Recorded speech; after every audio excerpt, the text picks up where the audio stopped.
Gagawa tayo ng tortang giniling na may repolyo. Yan ang ating ulam.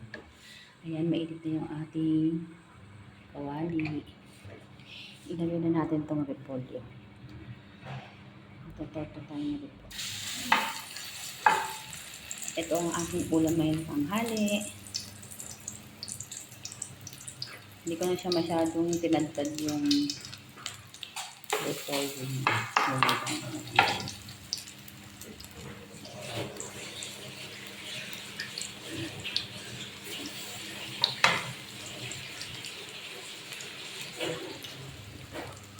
Ayan.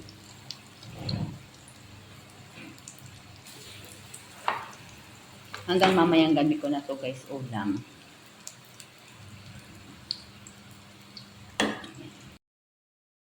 Hello guys, ayan na, nakaluto na tayo. Siyempre, binaligtad na natin yung iba. Ayan. Tapos, ulit-ulitin lang po natin yan. Lagyan lang po natin ulit ng panibagong torta. Ayan, marami pa tayong torta. Para kung magtitinda yun. Ang dami kong laging gawa.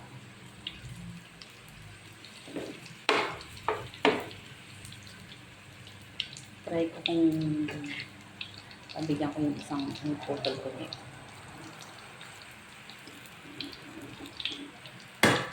Madali lang to guys gumawa, pang ulam na ng masa.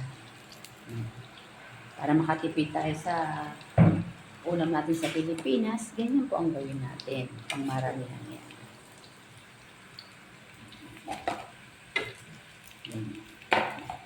Bye, thank you for watching. Good morning guys. Magluluto po tayo neto baka. Ayan, pinakuluan ko na to siya guys kagabi. 2 hours. 2 hours ko talaga siyang pinakuluan. Kasi masyadong matigas yung muton dito kung tawagin sa ating baka. Muton. Napakatigas. Magluluto sana ako ng gata. Sayang naman tong sitaw. Halo ko na to dito. At hindi magkaparehas ang luto. Sayang man din. Ayan. Tayo magluto lang ng ating tanghalian. Meron tayong ganitong repolyo. Ako ba na makakita ng nilagang baka na may sitaw? Sa akin lang. Hindi kasi magluluto sana ako ng gata ngayon. Kaso wala akong makitang malunggay. Okay na to. Ayan. Ang sarap ng ulam ko guys. Napakasarap. Tara na guys. Tayong kumain na sa ating masarap na ulam.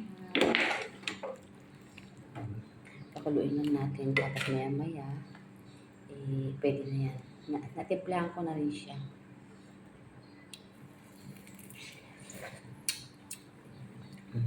Medyo matabang. Kailangan lagyan natin siya ng kaunti pang asin. Pakuluin na natin ang pakuluin. Thank you for watching. Bye.